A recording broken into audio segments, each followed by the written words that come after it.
diablo ya había incitado ¿a quién? A Judas, hijo de Simón Iscariote, para que traicionara. ¿Quién lo incitó? El diablo. ¿A quién? A Judas. ¿Quién dio lugar? Judas. Jesús sabía que el Padre le había dado autoridad sobre todas las cosas y que había venido de Dios y regresaría a Dios.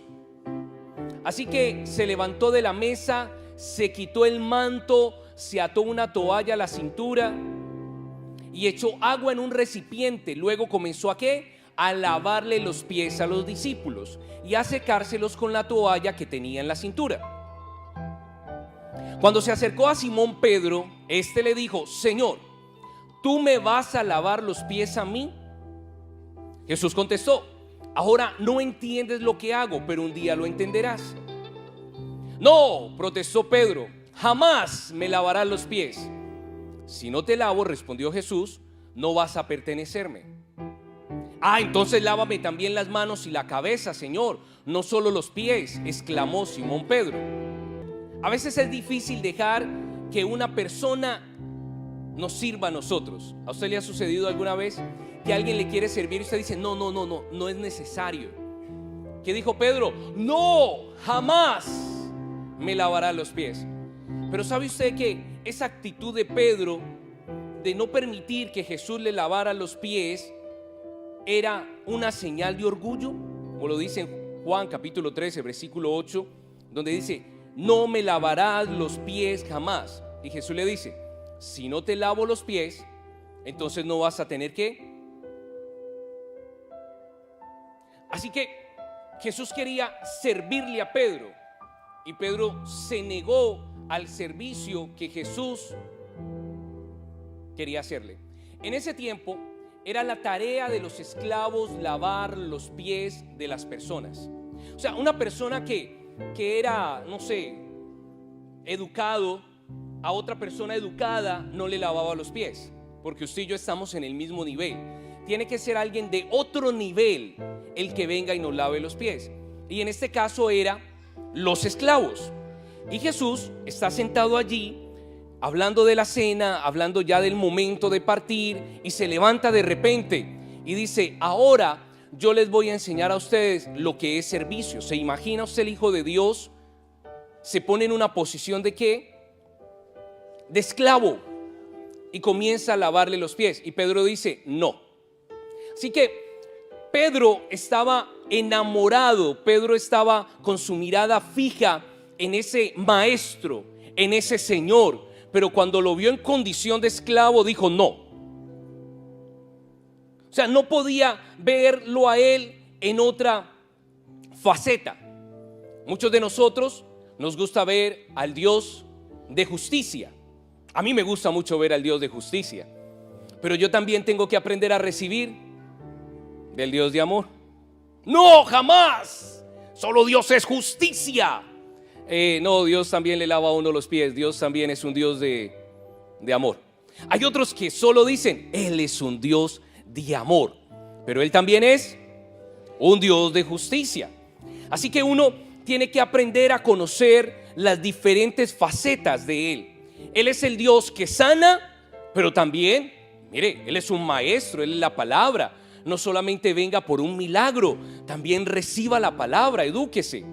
Él es el Dios que provee, pero no lo vea solamente como el Dios que provee. Él es el Dios que también pelea nuestras batallas. No, yo solamente quiero recibirlo como maestro y como Señor. Y Jesús le dice: no, Pedro, acostúmbrese también que yo me puedo poner en la posición de esclavo y lavarle los pies a todos ustedes. ¿Cómo nosotros vemos a Jesús cuando nos quiere servir? Pero tenemos que ver también la faceta de justicia, y también la de amor, y del Dios que provee, y del Dios que sana, y del Dios que pelea nuestras batallas, y del Dios que ha llegado como palabra.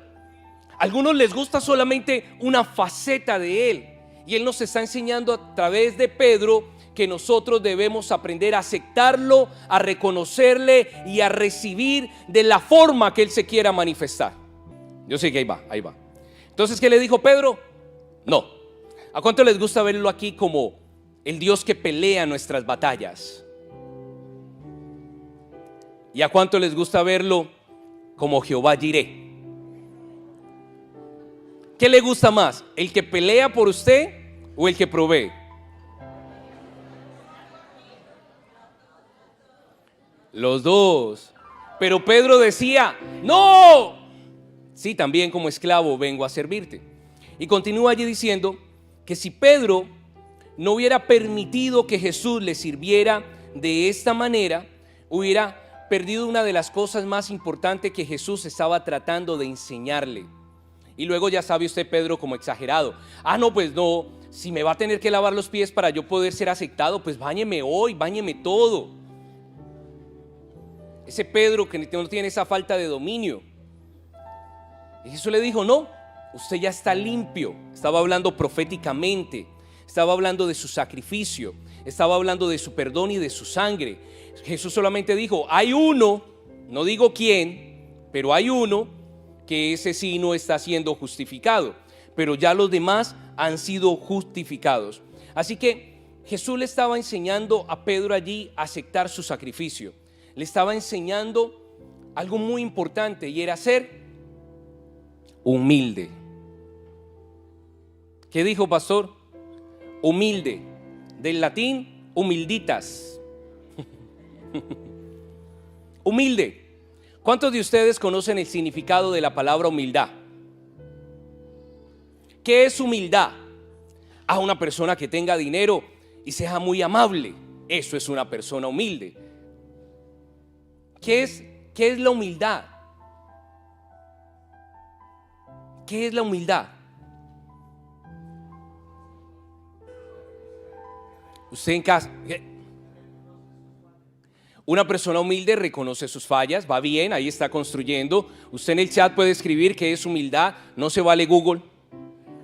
Solo escriba ahí, no se nos ponga ya adelantado, que porque puede meterse a Google mientras nosotros no. Una persona humilde es aquella que reconoce su origen. Una persona humilde es aquella que reconoce a su creador. En algún lugar usted estaba casi llegando a lo que era el significado, porque dice: mira, esa persona, a pesar de que ha llegado tan lejos, no se olvida quién era antes, no se olvida de dónde viene. Una persona humilde es aquella que reconoce su origen, y nuestro origen está en Dios.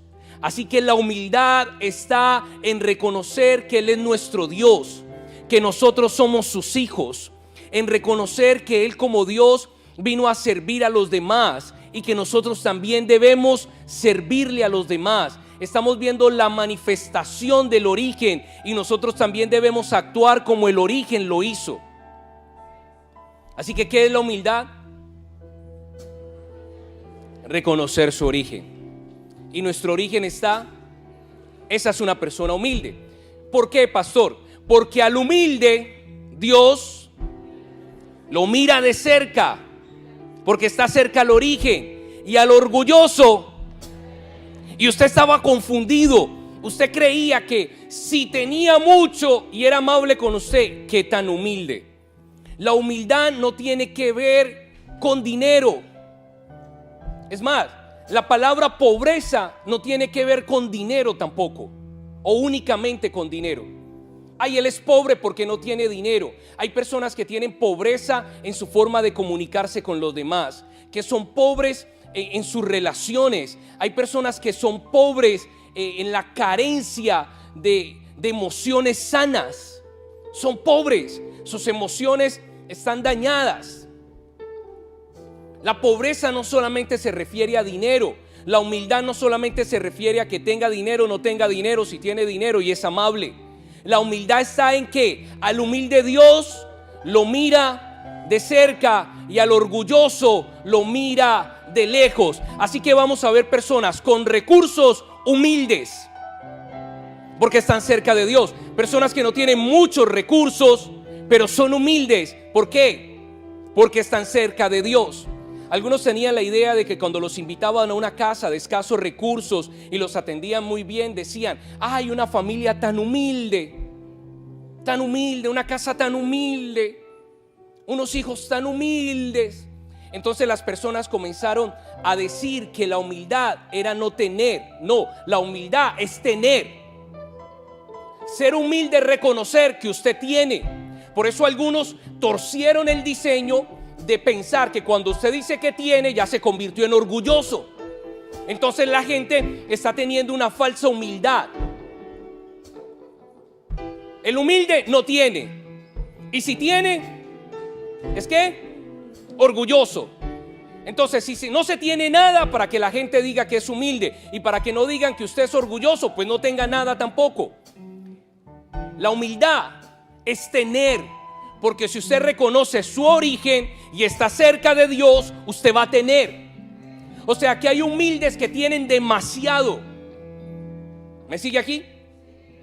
¿Qué le ha dado usted Jesucristo por ser humilde? Usted siendo humilde tiene. Esa es la idea. Se cree que el orgulloso tiene mucho. El orgulloso no tiene nada. Es el humilde el que tiene. Entonces algunos caen en el diseño del orgullo como Pedro. No me lavarán los pies jamás. Yo no recibo, yo puedo, yo me bañé esta mañana, yo no tengo necesidad de ello. El orgulloso es el que no tiene, el humilde es el que tiene. Pero la gente cayó en un diseño distorsionado pensando que siendo orgulloso se tenía y que siendo humilde no se tiene nada. Mentira del diablo. Es el humilde el que tiene y el orgulloso el que no tiene. Así que a mí me conviene más ser humilde que ser orgulloso. Y siendo humilde demuestro que tengo, y siendo orgulloso no tengo nada. Cuando usted ve a un orgulloso, usted le dice, usted no tiene nada. Cuando usted ve a una persona humilde, usted dice, usted lo tiene todo. Pero a ese humilde que está cerca de Dios, porque al orgulloso Dios lo mira de lejos. El diablo dijo, yo soy el orgulloso y yo tengo la silla donde Dios, y desapareció del reino de los cielos y fue lanzado a la tierra y se quedó sin nada. Así que el orgullo lo único que refleja es una escasez. El orgullo lo único que refleja es una necesidad. Y el humilde lo que está demostrando es una abundancia, una prosperidad, una seguridad, una sanidad sobre su vida. ¿Qué pasó? ¿Usted pensó que era mejor estar en el negocio de los orgullosos porque los orgullosos tienen? Los orgullosos no tienen nada. Pregúnteselo al profeta Asaf. Los orgullosos ponen hasta su boca contra el cielo. ¿Y qué dice el profeta al final? No tienen nada. Los has puesto en deslizaderos. Van a caer allá como ¿cómo es que Ana? La que se sube y coge impulso en el deslizador. Esos son los orgullosos. Están en un deslizadero. Y Asaf dijo, uy, por fin lo entendí. Los orgullosos no tienen nada. Somos los humildes los que lo tenemos todo. Así que usted, ¿cómo va a actuar de aquí en adelante? ¿Como orgulloso o como humilde? Si usted actúa como orgulloso, lo único que va a reflejar es que las personas le den limosna, porque el orgulloso no tiene nada. Mire todo lo que nos está enseñando aquí Pedro. Vamos a aceptar a Dios en todas las facetas que Él se quiere manifestar a nuestras vidas y aceptarlo. Yo no puedo ser orgulloso y solamente aceptar un Dios de justicia. Yo también tengo que aprender a aceptar a un Dios de amor. Yo no puedo ser orgulloso y aceptar solamente un Dios de amor y no aceptar un Dios de justicia. No puedo ser orgulloso y aceptar solamente a Jehová Jireh y no a Jehová Nisi, que es mi bandera. Tengo que aprender a aceptarlo en la forma en que se quiera manifestar. Lo importante es que yo pueda estar cerca de Él. Que Dios nos perdone pensando un día que nosotros teníamos porque éramos orgullosos. Que Dios nos perdone. Hoy la humildad nos prospera. Hoy la humildad nos da un mejor nombre, nos da una mejor vida. Siendo humilde, sí, siendo humilde porque refleja. ¿Qué significa humilde? El que reconoce su ¿qué? Su origen. Yo espero que los jóvenes y los niños y muchas personas en este ministerio, que Dios les está prosperando en diferentes aspectos de la vida, sea humilde un día y reconozca el origen, donde usted se congregaba. Sea humilde y reconozca el origen. Mire de las personas que se rodeaba. No vaya a ser por allá que cuando le cambien el título, usted también cambie todo en su vida. Sea humilde y aprenda a reconocer orígenes. ¿Continúa aquí? Diga amén. Bueno, y después de todo esto, ya estaba profetizado, no voy a entrar en detalles, pero aún lo que Jesús estaba haciendo estaba profetizado. Y Pedro, que conocía las escrituras, ni siquiera entendía lo que Jesús estaba haciendo. Pero imagínese usted cuando Jesús viene al lado de Judas, ¿qué le estaría pasando por la mente a Judas cuando Jesús, como esclavo, como siervo, comienza a lavarle los pies? ¿Qué estaría pasando por la mente de Judas? Sabiendo que al día siguiente lo iba a traicionar. Y Jesús ahí enseñándole a Judas algo. ¿Qué le estaba enseñando? Muero por los 11 y muero por usted también. O sea, Judas lleno de traición y Jesús lleno de servicio y de amor. Ahora bien, ¿cuál fue la recompensa de Jesús por servir con amor? El amor. ¿Y cuál fue la recompensa de Judas por servir con traición? La traición. ¿Dónde terminó Jesús? En la cruz. ¿Dónde terminó Judas? En un árbol también. Jesús en un árbol, Judas en un árbol. Jesús por amor, Judas por motivo de conciencia. El cuerpo de Jesús fue tomado y llevado a una tumba nueva. Judas, con el pasar de los días, que había muerto allí porque se suicidó, se ahorcó, dice que se cayó y se reventó. Y las monedas que le pagaron a él para traicionar a Jesús fueron las mismas monedas que utilizaron para comprar ese campo y llamarlo el campo de los desolados, de los muertos, de los aislados. Mire el fin de la humildad y mire el fin del orgullo. Pastor, ¿por qué el orgullo? Porque el orgullo lleva a la traición. El orgullo se originó en Luzbel, Lucifer, como usted lo haya leído. ¿Por qué? Porque lleva a la traición. Una persona orgullosa es una persona que lo puede a usted traicionar. No solamente diga, ay, tan orgulloso que es. No, una persona orgullosa es una persona que va hacia la traición. Y una persona humilde es una persona que va dirigida hacia el servicio. Jesús le enseña a la iglesia a lavarse los pies unos a otros, a servir, a estar en sacrificio, a que lo podamos reconocer de diferentes maneras. Lo que me impacta mucho de lo que Jesús aquí está enseñando es: Pedro, lo que yo estoy haciendo ahora usted no lo entiende, pero otro día lo va a entender. Eso es lo que a mí no me gusta. ¿Cómo así que Jesús está hablando y yo no entiendo lo que Él está diciendo sino hasta el próximo día? Porque yo no puedo entender que uno de ellos va a traicionar a Jesús, que Él lo está señalando. Jesús empezó por Pedro, lavando los pies, por el más orgulloso. Luego terminó por allá con el amado, con Juan, dicen algunos comentaristas. Y Él estaba viendo todo esto en medio. Pues yo soy el primero al que le dio las llaves, sobre Pedro edificará la iglesia, me colocó como ejemplo. Y a la misma vez luego termina con el amado, pero el que lo traiciona. O sea, ¿cómo Pedro no estaba entendiendo allí todo lo que iba a ocurrir? Que Jesús ya iba a morir, que Judas lo iba a traicionar, que él iba a ir a la cruz, que iba a resucitar. ¿Por qué Jesús nos está enseñando cosas a nosotros que no las entendemos en el momento, sino al siguiente día? Yo quiero que cuando Jesús hable, yo lo pueda entender ahora. Un ejemplo: yo creo que Él es un Dios de milagro y veré milagros hacer. Lo entendí, ya lo sé ahora. No lo voy a guardar para el día de mañana. Yo sé de lo que está hablando. Y así como Moisés levantó su vara, ya entiendo. Cuando él levantó la vara, hubo un milagro, las aguas se dividieron. La nación de los israelitas o de los hebreos pasaron por tierra seca a recibir milagro de libertad. Ya entiendo, un milagro me libera, porque es realidad. El milagro que usted espera, si le llega hoy, lo libera. Yo quiero entender cuando estoy orando. Yo quiero entender cuando el Espíritu Santo me está hablando y me dice: sube al aposento alto. Yo quiero entender cuando el Espíritu Santo dice: predica este evangelio.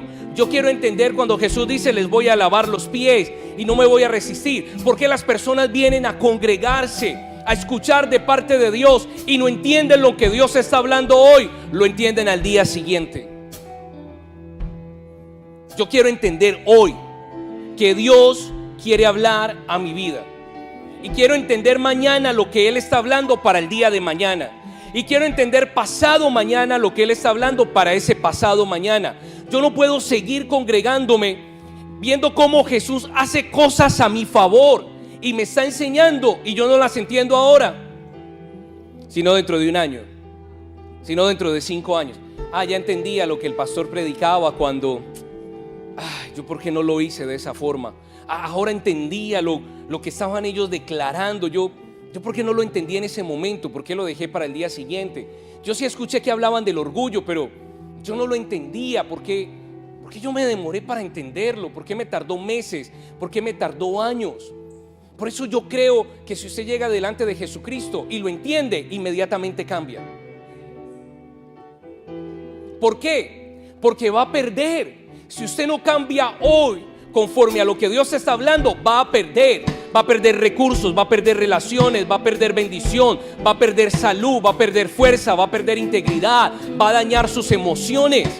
Si yo llego a Jesús, tengo que entenderlo y quedarme. Usted no puede seguir dejando lo que Jesús le enseña para el día siguiente. ¿Por qué Jesús lava los pies? ¿Por qué Jesús no lavó las manos? ¿Por qué Jesús no lavó la cabeza? ¿Por qué no le lavó las orejas? Sí que necesitaban que le lavara las orejas. Jesús lavó los pies. Mire lo que nos dice Habacuc capítulo 3 versículo 19. ¿Tiene usted los pies? Nadie dice amén.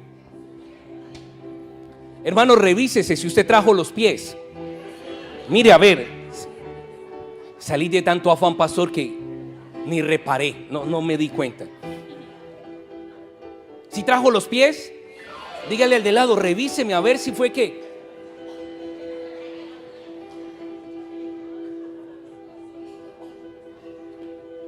Los pies son importantes en la palabra de Dios. Habacuc dice, el Señor soberano es que Él me da pie. ¿Qué hay en los pies? La Biblia dice que debemos resistir al diablo. Y si yo tengo un pie firme, si mis pies son firmes, ¿qué dice? Que si sus pies son ¿qué? Firmes, usted va a poder resistir. Dice, va a tener firmes como el venado. Si usted tiene pie firme, ¿usted ha visto los venaditos a veces como se suben por paredes? O están en las peñas, en las alturas, y uno dice, se va a caer, se va a caer. Y sabe pasar las circunstancias difíciles. Algunos lo hacen solamente para comer, para lamerse la sal que sale de las piedras. Pero son pies firmes, no importando las circunstancias. No vaya a ser de usted de los que se desmaya, se desbarata. Pastor, yo tengo los pies firmes. No, pero esa situación me desmayé. No me diga que usted es de los que se desmaya todavía. Es que me dieron esa noticia y yo casi me voy de espalda. No, hace falta que le laven los pies. Yo diría que también la cabeza y, como dijo Pedro, hasta el cuerpo. Pero él dijo, hay que lavarle los pies porque los pies los hacen ¿qué? Firmes. ¿En dónde? Para que se mantenga humilde cuando esté en las alturas. Firme, para que sea humilde en las alturas. Isaías 52, 7. Qué hermosos son ¿qué? Sobre los montes los pies del mensajero que trae buenas noticias de paz y de salvación. Las noticias de que el Dios de Israel reina. Pies firmes, pies hermosos que anuncian este evangelio. Puede colocar Josué 10:24.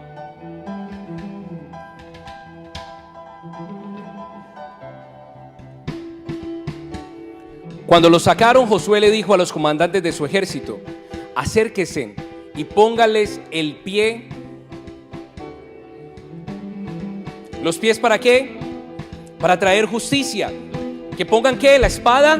No, dice póngale el pie sobre el cuello. Pies firmes, pies hermosos que anuncian el evangelio, pies que traen justicia. Pero mire que lo que está diciendo Josué nos lo repite Pablo en Romanos 16:20.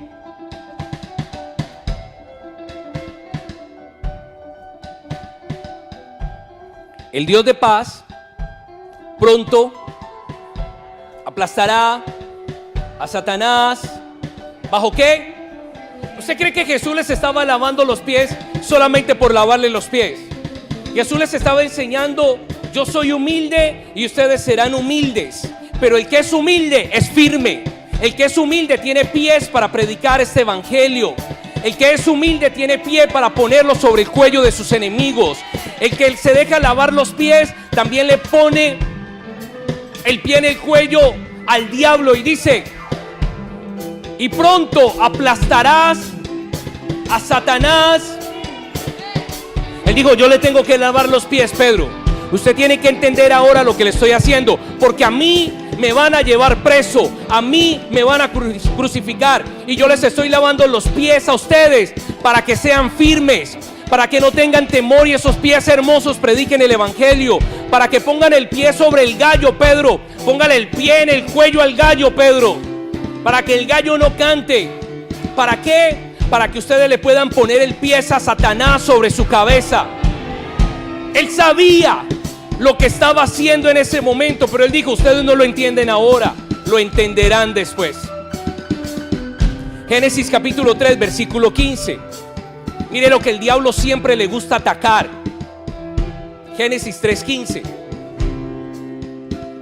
Y pondré hostilidad entre tú y la mujer. ¿Y entre qué? Tu descendencia. Su descendencia te golpeará la cabeza. ¿Y tú qué?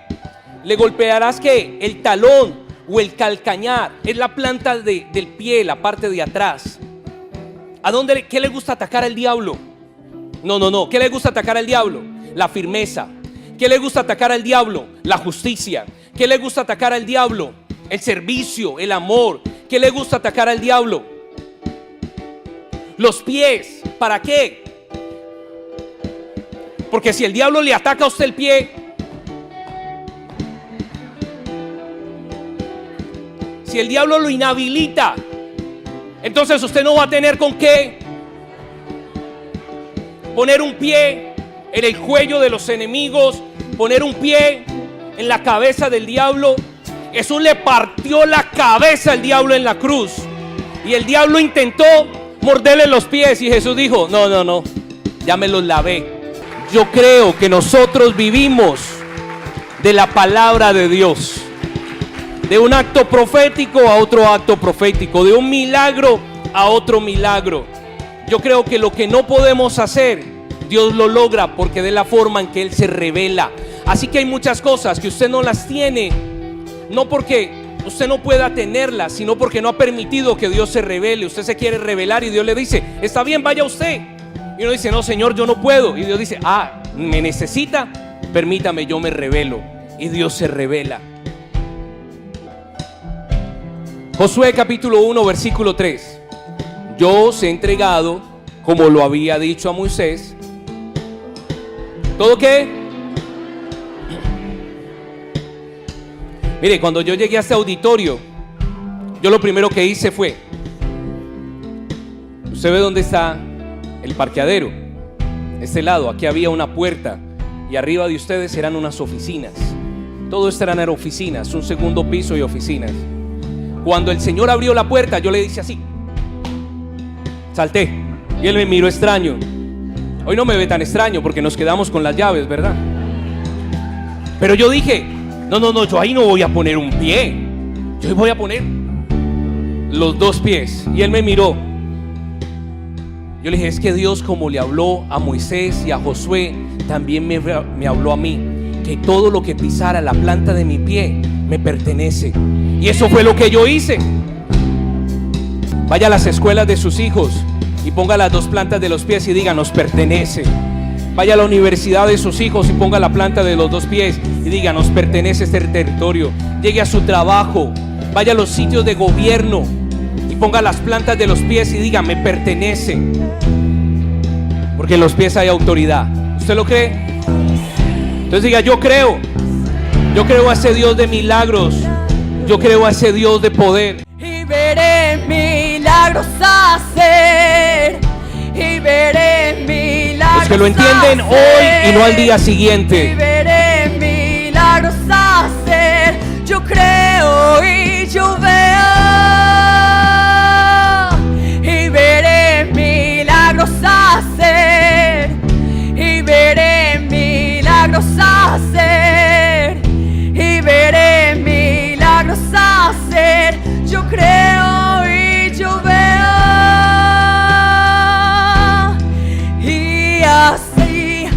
como Moisés levantó su vara. Nosotros levantamos nuestras manos y las aguas se dividieron para que sus pies pudieran pasar. para ver la tierra seca y cruzar hacia la libertad. Así yo creo que un milagro me liberará. Como Dios le da a esos pies tierra seca para que puedan cruzar. Un milagro me liberará. Así lo hace con cada uno de nosotros. Así yo creo, un milagro me liberará. Así yo creo, un milagro me liberará.